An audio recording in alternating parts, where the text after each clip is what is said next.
हरे कृष्ण। मेरे प्यारे भाइयों बहनों, भक्तों और सखाओं, मधुर भक्ति गाथा चैनल में आप सभी का हार्दिक स्वागत है।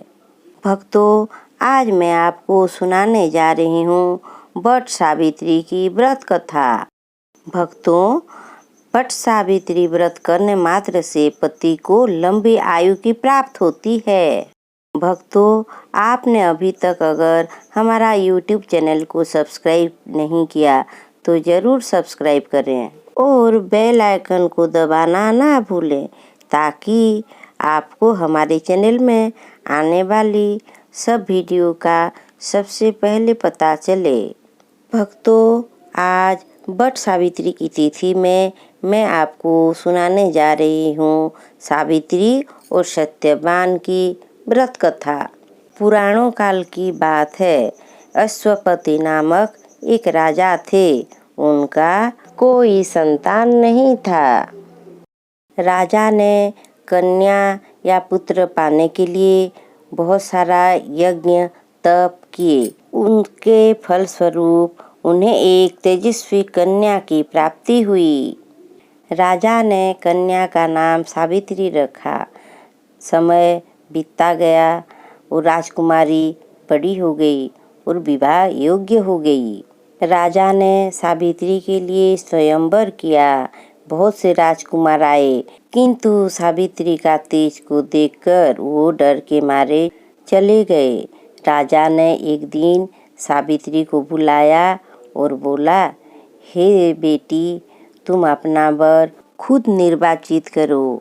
राजा से आज्ञा लेकर सावित्री ने अपने सखियों और मंत्रियों के साथ निकल पड़ी। अनेकों ऋषियों के आश्रमों, तीर्थों और जंगल में घूमने के बाद वो राजमहल लौट आई।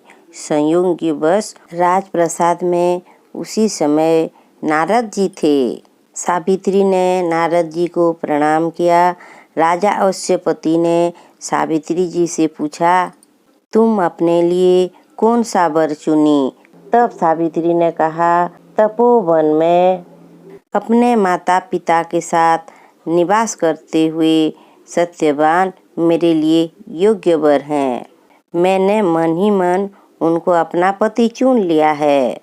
सावित्री की बात सुनकर देव ऋषि नारद चौंक पड़े और बोले, राजन, सावित्री ने तो बहुत बड़ी भूल कर दी है।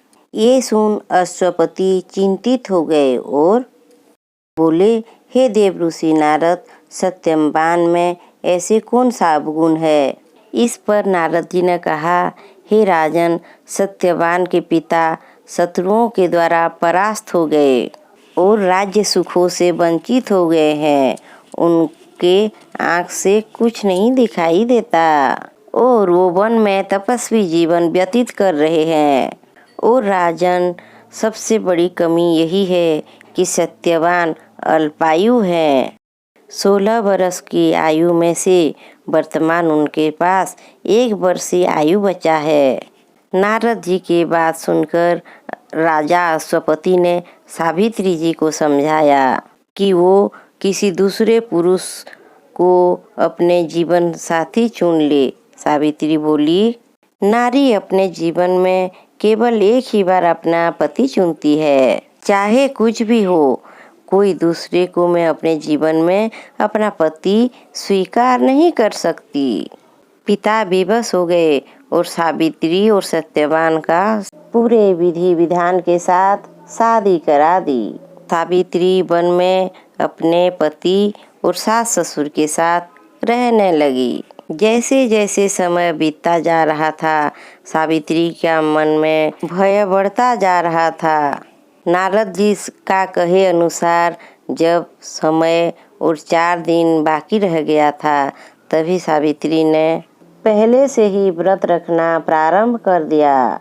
अंततः वो दिन भी आ पहुंचा जब सत्यवान की मृत्यु निश्चित थी। चौथे दिन सत्यवान वन में लकड़ी लाने के लिए जाने लगा तो सावित्री बोली, हे नाथ, मैं भी आपके साथ वन में जाऊंगी। सत्यवान का मना करने पर भी वो सास ससुर की आज्ञा लेकर सत्यवान के साथ वन में चली गई और वन में जैसे सत्यवान ने पेड़ से लकड़ी काटना शुरू किया तभी उसका सिर में दर्द हुआ।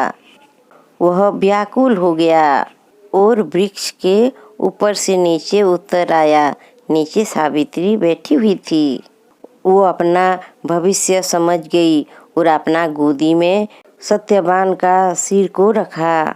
उसी समय दक्षिण दिशा से महिषारूढ़ अत्यंत प्रभावशाली यमराज को आते देख वो सक्रिय हो गई और जब यमराज ने सत्यवान का रूह को अपने साथ लेते देखा, सावित्री उनके पीछे चल दी। पहले तो यमराज ने सावित्री जी को दैवी विधान सुनाया और उसकी निष्ठा को देखकर वर मांगने के लिए कहा। तब सावित्री बोली, मेरे सास ससुर वनवासी तथा अंधे हैं, उन्हें आप दिव्य ज्योति प्रदान करें।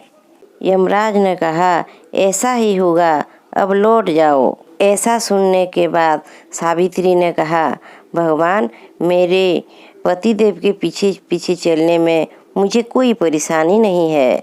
पति का अनुगमन मेरा कर्तव्य है। यह सुनकर यमराज ने और एक वर मांगने के लिए कहा। हमारा ससुर का राज्य छीन गया है, उसे वो पुनः प्राप्त कर लें तथा उनका दृष्टि शक्ति पुनः वापस मिल जाए। तो यमराज ने यह वर देके यहाँ से लौट जाने के लिए कहा। फिर भी वह पीछा ना छोड़ा और बोला, मेरे पिताश्री का कुल में कोई नहीं है, उनको सपुत्र की प्राप्त हो। तो यमराज तथास्तु बोल के सावित्री को वहाँ से जाने के लिए बोला।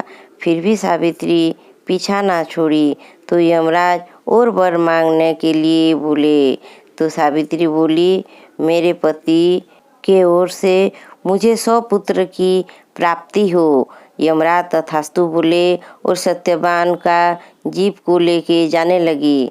तब सावित्री ने फिर भी उनके पीछे पीछे आने लगी। तो यमराज बोले, फिर क्यों पीछे आ रहे हो? मैं तो इतना सारा वर आपको दे डाला। तो सावित्री बोली, आप तो यमराज हैं, आप सत्य के रक्षक हैं, आप खुद अपना धर्म का रक्षा कीजिए और सत्यवान का जीप को छोड़िए। तब यमराज ने सावित्री की निष्ठा को देखकर गदगद हो गए और सत्यवान का जीव को छोड़ दिया। सावित्री को वरदान देके यमराज अंतर्ध्यान हो गई।